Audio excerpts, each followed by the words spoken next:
Selamat datang kembali. Kita langsung bahas materi yang Anda bagikan ya, khususnya bab 2 ini.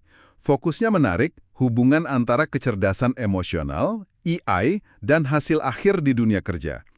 Seringkali kan EI ini dianggap cuma soft skill gitu ya, tapi sumber Anda ini nunjukin dampaknya bisa konkret banget sampai ke angka-angka finansial. Mari kita gali lebih dalam. Persis. Yang menarik memang pergeserannya ya. Kalau dulu mungkin IQ, keahlian teknis itu dianggap wah segalanya. Tapi materi Anda ini menegaskan EI justru jadi pembeda krusial.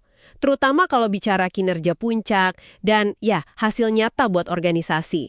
Bukan lagi sekedar nice to have, ini penting. Oke. Mari kita bedah nih. Gimana sih EI ini secara spesifik bisa meningkatkan kinerja? Sumber Anda kan nyebut konsep menarik ini. IQ dan skill teknis itu seringnya cuma, kompetensi ambang batas, modal dasar aja buat masuk kerja.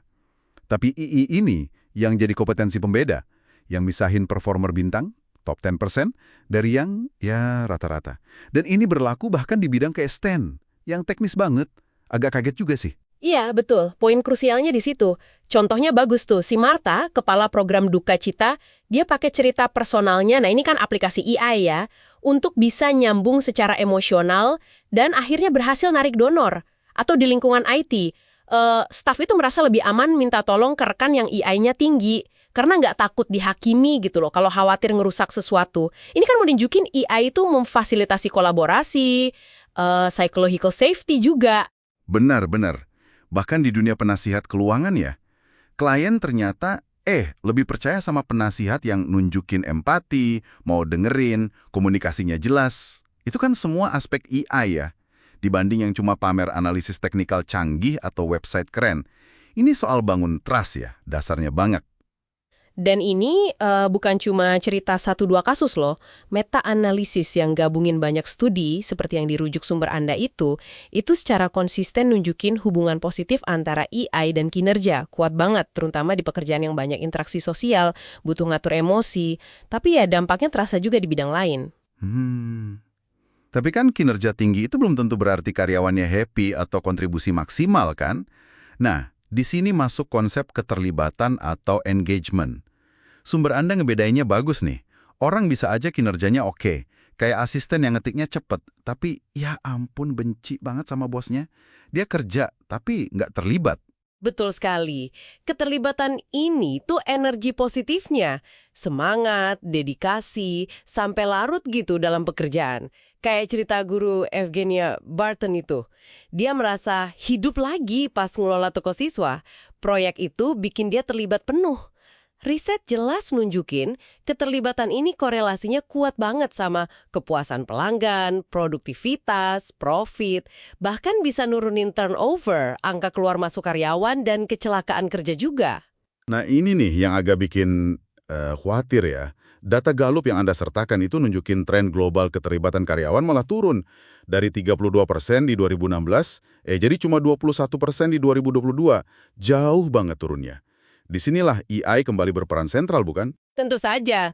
Polanya mirip ditemukan di berbagai profesi. Ada studi di perawat, guru, nah ini menarik, EI guru, bahkan nyambung ke prestasi siswa. Terus polisi juga. Semuanya nunjukin korelasi kuat antara EI si pekerja dan tingkat keterlibatannya. Contoh pengacara Maggie juga pas banget.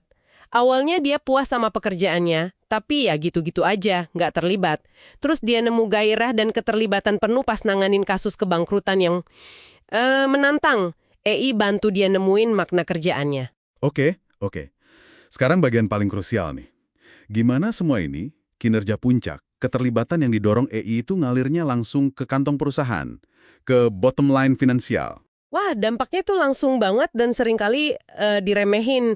Biaya ganti karyawan yang keluar, turnover itu mahal luar biasa.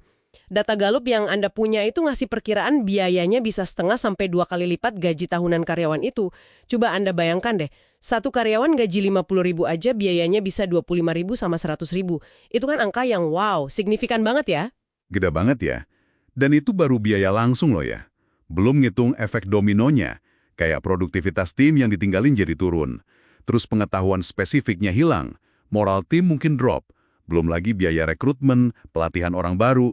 Jadi AI yang ningkatin engagement dan neken turnover ini benar-benar hemat uang perusahaan secara nyata. Iya, selain nekan biaya, ada juga dampak positif lain yang kadang kelewat. AI itu mendorong yang namanya organizational citizenship behavior. Apa itu? Itu tindakan sukarela karyawan, kayak bantu rekan kerja, atau melakukan hal positif lain di luar tugas resminya. Jadi warga organisasi yang baik gitu. Nah, perilaku ini yang didorong AI secara akumulatif itu ningkatin efektivitas tim dan organisasi secara keseluruhan. Dan yang terakhir nih, dari materi bab 2 ini, ternyata ada nyambungnya juga ke kesejahteraan, kesehatan kita secara personal. Benar, komponen AI kayak kesadaran diri, terus regulasi emosi, itu bantu kita ngelola stres sebelum jadi parah, jadi kronis. Ini secara nggak langsung dukung kebiasaan sehat, makan benar, olahraga, tidur cukup, yang ujung-ujungnya bikin kita bisa berfungsi optimal. Nggak cuma di kerjaan, tapi ya di hidup secara keseluruhan. Jadi, kesimpulan dari bab 2 di materi Anda ini, wah, jelas banget ya. Kecerdasan emosional itu bukan sekedar pelengkap atau hiasan. Dia itu pendorong fundamental buat kinerja individu yang lebih oke, keterlibatan tim yang lebih tinggi, hemat biaya turnover yang signifikan, dan bahkan buat kesejahteraan personal kita. Semua ini muaranya ke hasil akhir yang bisa diukur. Benar-benar kelihatan dampaknya. Dan ini mungkin satu hal ya untuk Anda renungkan lebih dalam. Kalau kita udah tahu nih dari sumber ini betapa besarnya dampak positif AI, dan di saat yang sama kita lihat data global, keterlibatan karyawan kok malah turun. Ini kan jadi pertanyaan penting ya, apa sih sebenarnya hambatan terbesarnya? Baik di level organisasi maupun individu, yang bikin kita semua belum lebih serius ngembangin dan nerapin kecerdasan emosional ini di lingkungan kerja Anda sendiri. Sesuatu untuk dipikirkan lebih lanjut.